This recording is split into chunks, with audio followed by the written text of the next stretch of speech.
বিশাল এক পাহাড়ের ওপরে এক ঈগল বাসা বানিয়েছিল। ঈগলের বাসায় ছিল তার চারটে ডিম। প্রতিদিন সকালে সে এগুলি রেখে খাবারের খোঁজে উড়ে যেত। একদিন ঈগল যখন বাসার বাইরে ছিল, তখন ভূমিকম্পে গোটা পাহাড় নড়ে উঠল। এতে ঈগলের একটা ডিম বাসা থেকে ছিটকে পড়ে গেল। গড়াতে গড়াতে সে ডিম এসে পড়ল পাহাড়ের নিচে এক মুরগির বাসায়। মুরগি সে ডিমটিকে নিজের বাসায় এনে অন্যান্য ডিমের সাথে রাখলো, যত্ন করে তা দিতে থাকলো। একদিন সে ডিম ফুটে ঈগলের একটা সুন্দর বাচ্চা বের হলো। মুরগির বাচ্চাদের সাথে ঈগলের বাচ্চাটি বড় হয়ে উঠতে লাগলো, কিন্তু সে ভেতর থেকে যে সবসময় অন্য কিছু অনুভব করত। আকাশে একদিন ঈগলের একটা ঝাঁককে উড়ে বেড়াতে দেখে সে মুরগিকে বলল, ইস, যদি আমিও তাদের মতো উড়ে বেড়াতে পারতাম। মুরগি হেসে উত্তর দিল, তুমি কিভাবে উড়বে?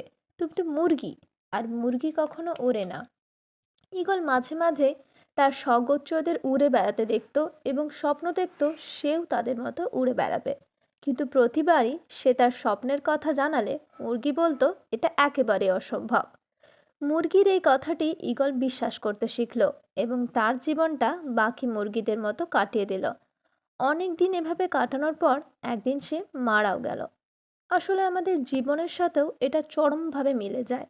তুমি যা বিশ্বাস করতে শেখো, একদিন তুমি তাই হয়ে উঠবে। তাই তুমি যদি ঈগলের মতো ওড়ার স্বপ্ন দেখো, তবে সেই স্বপ্নকেই অনুসরণ করো। মুরগির কথায় কান দিও না।